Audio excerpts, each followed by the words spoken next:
Hello, नमस्कार मंडळी, कसे आहात? स्वागत आहे तुमचं एका नवीन फ्रेश व्हिडिओमध्ये. आणि आज मी तुमच्यासोबत एक ब्लॉग शेअर करणार आहे. आय नो ब्लॉग शेअर करणं किंवा ब्लॉग करणं इतकं इझी नाही आहे, तरी पण मी आज एक ट्राय करणार आहे. अर्थात याआधीसुद्धा मी ट्रॅव्हलिंग ब्लॉग तुमच्यासोबत शेअर केले होते, ते छोटे होते. आणि आजचा व्हिडिओ हा मोठा असणार आहे, कारण की आम्ही रिसेंटली जवळपास 12 ते 15 दिवस सुट्ट्या होत्या, व्हॅकेशन्स होते. त्यामुळे गावी गेलो होतो आणि एवढ्या दिवसाची छोट्या छोट्या क्लिप्स, फोटोज मी सगळे मस्त कॅप्चर केलेले आहेत आणि त्याचा एक छान ब्लॉग बनवला आहे.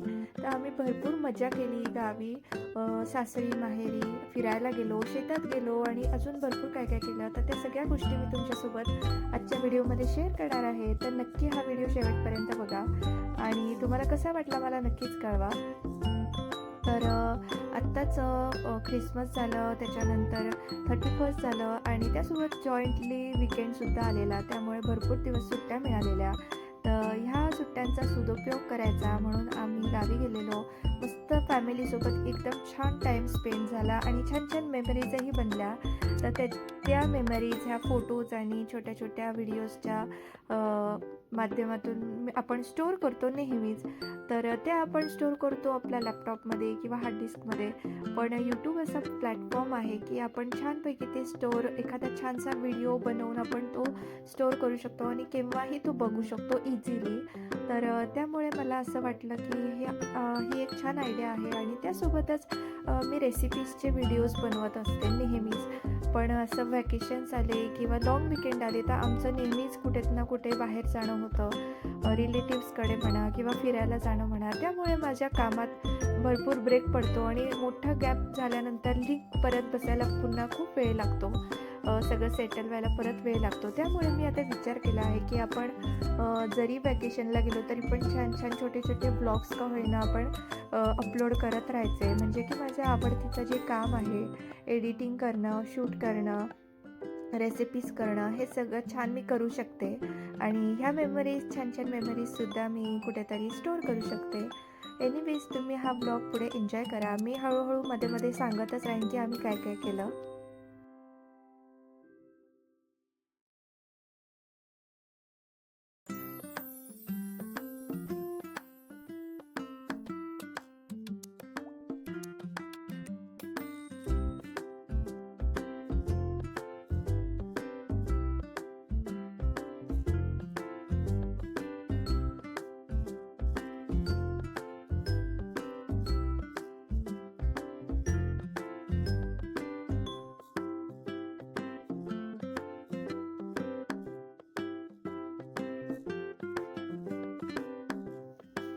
तर इकडे आम्ही सासरी आलेलो आहोत आणि सासरी आल्यानंतर सगळ्यात पहिल्यांदा आम्ही मस्त देवाच्या दर्शनाला गेलो.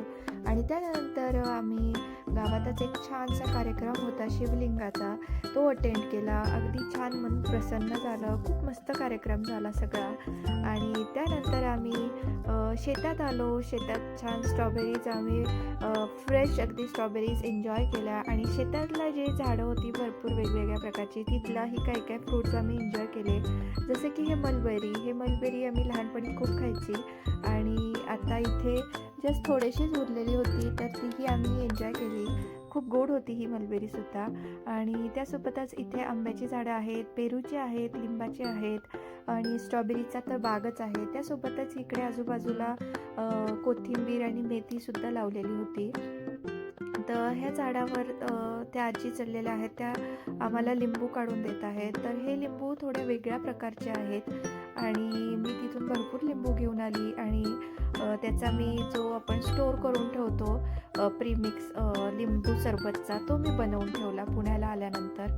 आणि आम्ही शेतातही भरपूर वेळ टाईम स्पेंड केला, एन्जॉय केला आणि फ्रेश स्ट्रॉबेरीही एन्जॉय केली. त्यानंतर घरी आम्ही स्ट्रॉबेरी घेऊन आलो आणि भरपूर साऱ्या रेसिपीजही बनवल्या.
दुसरा दिवस आहे आणि सकाळी सकाळी छान लवकर उठली आणि इकडनं सनराईज होण्याची मी वेट करत होती. पण बराच वेळ उभं राहिलं तरी पण सनराईज काही झाला नव्हता. त्यामुळे म्हटलं इथले जे वाड्यातली झाडं आहेत ते थोडी थोडी तुम्हाला दाखवावी, म्हणून मी जस्ट खाली उतरली. तर इथे भरपूर मस्त पुदिना लावलेला आहे. त्यानंतर शतावरी आहे. असे भरपूर प्रकारचे औषधी झाडंसुद्धा लावलेली आहेत. तुळस भरपूर आहे. त्यानंतर इथे आळूची पानं आहेत. तुम्ही बघू शकता किती मस्त आळूची पानं आहेत. कढीपत्त्याचं झाडसुद्धा खूप मोठं आहे आणि त्यासोबतच इथे एक नारळाचं झाडसुद्धा आहे लावलेलं. त्यानंतर इथे नागवेलीचे पण पानं तुम्हाला दिसत असतील आणि किती मोठे आहे तुम्हाला मी झूम करून दाखवते. तर हा वेगळ्या प्रकारचे पानं आहेत आणि त्यासोबतच अजून एका ठिकाणी आहे, तुम्ही बघू शकता की ही छोटी छोटी पानं आहेत. अशा 2 प्रकारचे नागवेलीचे इथे आहे वेल. त्यानंतर हे दाखवत असताना सनराईज होऊन पण गेला होता. मी वरती येऊन बघते तर सूर्य दिसत होता.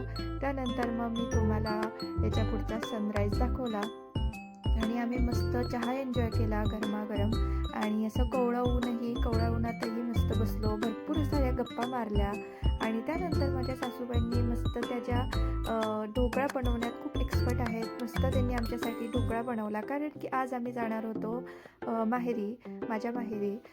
त्यांनी मस्त ढोकळा बनवला आणि आम्ही सगळ्यांनी बसून तो एन्जॉय केला. असं आम्ही मस्त सगळे छान दिवस स्पेंड केले आणि छान छान गोड गोड मेमरीज क्रिएट केल्या.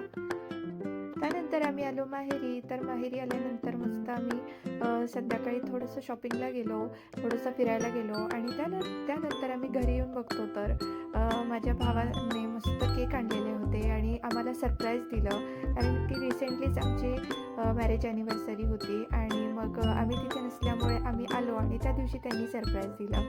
आणि मला चॉकलेट फ्लेवर आवडत असल्यामुळे माझ्यासाठी चॉकलेट केक आणि नवऱ्याला पायनॅपल फ्लेवर आवडत असल्यामुळे त्याला पायनॅपल फ्लेवरचा केक आणलेला. असं मस्त आम्ही छान छान जेवण केलं, केक एन्जॉय केला. त्यानंतर दुसऱ्या दिवशी होता 31st म्हणजे एकादशी होती. तर आम्ही मस्त गरमागरम आल्याचा चहा पिला. त्यानंतर आम्ही सायंकाळामध्ये मस्त साबुदाणा वडा एन्जॉय केले सगळ्यांनी आणि त्यानंतर आम्ही आलो देवदर्शनासाठी. तर हे आहे इस्कॉन टेम्पल. तर इथे आम्ही दरवेळेस नाशिकला आल्यानंतर इथे येतो दर्शनासाठी. छान इथे प्रभूजी आहेत, ते छान गाईड करतात आणि त्यांची छान भेट घेतली, दर्शन घेतलं. छान तिथे थोडा वेळ बसलो, अगदी पीसफुल वाटतं मस्त. तिकडनं आल्यानंतर सगळ्यांनाच थोडी थोडी भूक लागलेली, त्यामुळे गावाहून आणलेली जी स्ट्रॉबेरी होती त्याचा मस्त मी मिल्कशेक बनवला, काही ज्यूस बनवला आणि ते आम्ही एन्जॉय केलं.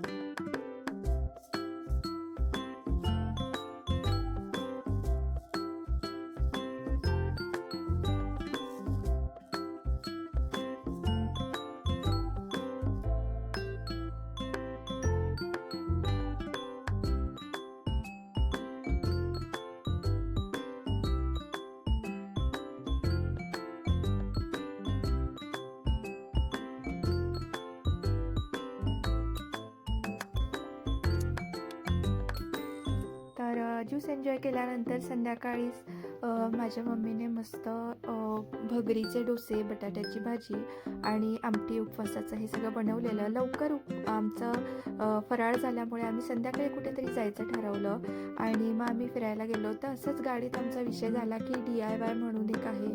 तर मम्मीला माहिती नव्हतं की DIY हे शॉप काय आहे, म्हणून तिला इंट्रोड्यूस करून देण्यासाठी आम्ही मिस्टर DIY या शॉपमध्ये आलो.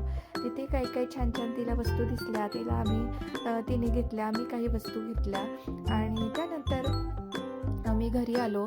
दुसऱ्या दिवशी होता फर्स्ट डे ऑफ 2026. नवीन वर्षाची सुरुवात होती म्हणून आम्ही मस्त देवदर्शनासाठी आलो. पेशवेकालीन ऐतिहासिक नवशा गणपतीचं जे मंदिर आहे तिथे आम्ही आलेलो दर्शनासाठी, पण प्रचंड गर्दी होती, खूप मोठी रांग होती म्हणून आम्ही लांबून दर्शन घेतलं आणि घराजवळच असलेल्या एका गणपतीच्या छानशा मंदिरात गेलो.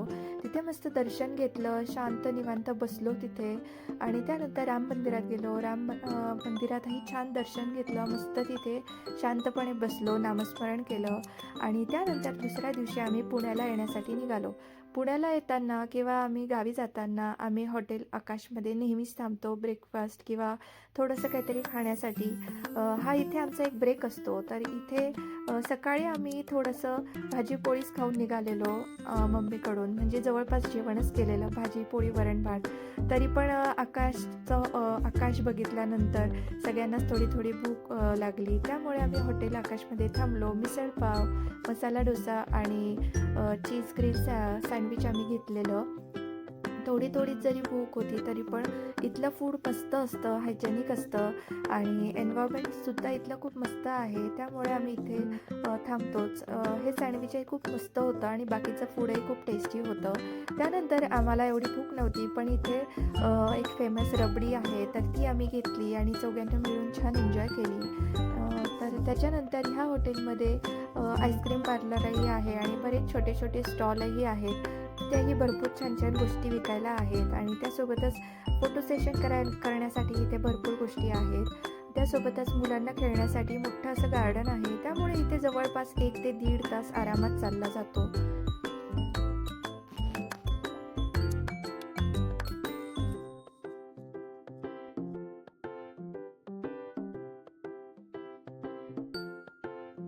असा तिथे भरपूर टाईम स्पेंड केल्यानंतर आम्ही पुण्याच्या दिशेने वळालो. पुण्याला येता आळंदी लागली. आळंदीत बाहेरूनच दर्शन घेतलं आणि आम्ही घरी पोहोचलो. घरी पोहोचल्यानंतर आम्हाला छानसं एक सरप्राईज मिळालं. तर काय मिळालं ते तुम्हाला मी पुढे दाखवतेच. तर आजचा ब्लॉग तुम्हाला कसा वाटला मला नक्कीच कळवा. आवडला असेल तर नक्कीच एक लाईक करा, शेअर करा आणि चॅनलला सबस्क्राईब नक्कीच करा. मी नक्कीच छान व्हिडिओज टाकण्याचा प्रयत्न करेन आणि भेटूया आपण नेक्स्ट एका छानशा व्हिडिओमध्ये. तोपर्यंत आनंदी राहा. बाय.